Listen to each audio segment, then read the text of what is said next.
بسم الله الرحمن الرحیم. آیا می دانید در تاریخ اسلام روزی وجود دارد که با یاد آن دل میلیون ها انسان در سراسر جهان به درد می آید؟ روزی که آسمان گویا تیره شد، زمین از خون پاکترین انسان ها رنگ گرفت و حادثه رخ داد که پس از قرنها هنوز نام آن اشک را بر گونه ها جاری می کند. آن روز 10 محرم سال 61 هجری بود، روز عاشورا.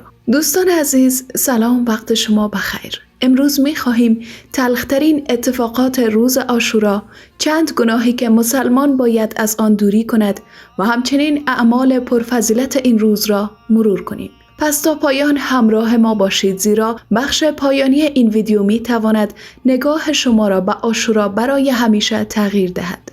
فکر کنید خورشید سوزان بر سرزمین کربلا می تابد. روزهاست که آب بر روی خاندان پیامبر بسته شده است. کودکان تشنه‌اند. صدای العطش از خیمه ها به گوش می رسد. در یک سو سپاه عظیم ایستاده است و در سوی دیگر گروه اندک اما سرشار از ایمان. نخستین حادثه تلخ عاشورا تشنگی کودکان و خانواده امام حسین علیه السلام بود. کودکانی که جرعه آب می‌خواستند، اما دشمن حتی این حق انسانی را نیز از آنان دریغ کرد.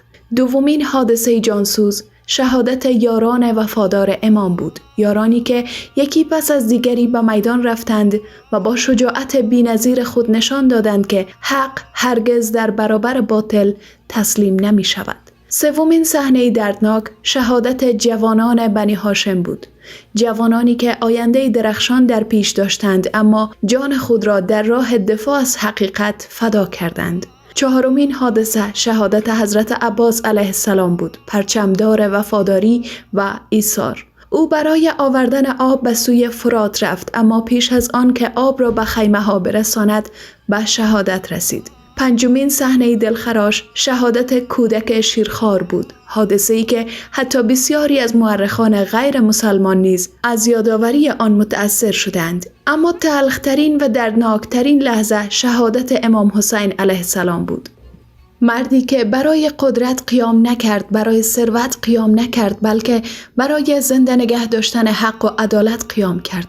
پس از آن نیز مصیبت‌ها پایان نیافت. خیمه ها به آتش کشیده شدند، زنان و کودکان داغدار شدند و اهل بیت پیامبر به اسارت برده شدند. این حوادث تنها یک تراژدی تاریخی نبود، بلکه درسی جاودانه برای تمام نسل ها شد. اکنون به بخش مهمی می رسیم.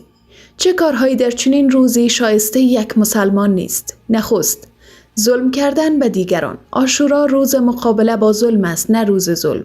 دوم، قطع رحم و دشمنی با خانواده و نزدیکان. سوم، دروغ گفتن و تهمت زدن. چهارم، تضییع حقوق مردم. پنجم، بی‌توجهی به نماز و یاد خدا. ششم، ایجاد تفرقه، نفرت و دشمنی میان مسلمانان. اما در مقابل چه اعمالی در این روز ثواب فراوان دارد؟ اول، روزه عاشورا برای کسانی که مطابق دیدگاه فقهی خود آن را انجام می دهند. دوم، توبه و استغفار. سوم، دعا و ذکر خداوند. چهارم، صدقه دادن و کمک به نیازمندان. پنجم، مطالعه و یادآوری درس‌های قیام امام حسین علیه السلام، درس شجاعت، آزادگی، عدالت و دفاع از حق.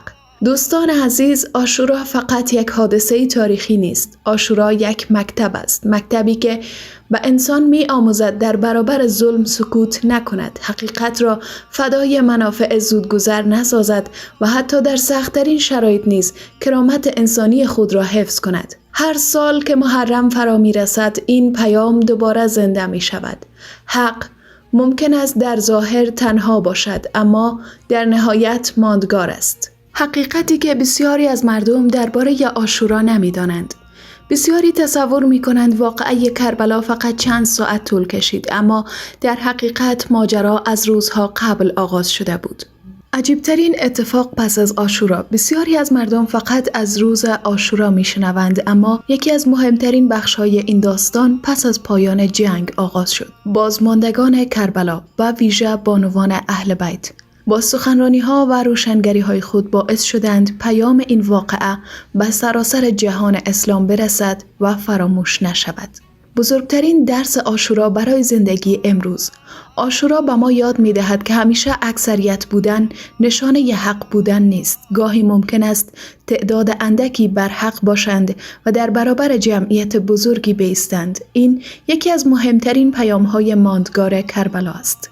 یک سوال تکان دهنده برای پایان ویدیو: اگر ما در روز عاشورا در کربلا حضور داشتیم، در کدام صف می ایستادیم؟ در صف کسانی که برای حقیقت ایستادگی کردند یا در صف کسانی که فقط به خاطر ترس یا منفعت سکوت کردند؟ این سوال شاید یکی از مهمترین پیامی باشد که عاشورا پس از قرنها هنوز از ما میپرسد. همراهان عزیز، از شما سپاسگزارم که تا پایان با ما همراه بودید. برای آگاهی بیشتر لطفاً کانال حال خوب را سابسکرایب کنید. تا ویدیوی دیگر، خدا نگهدار.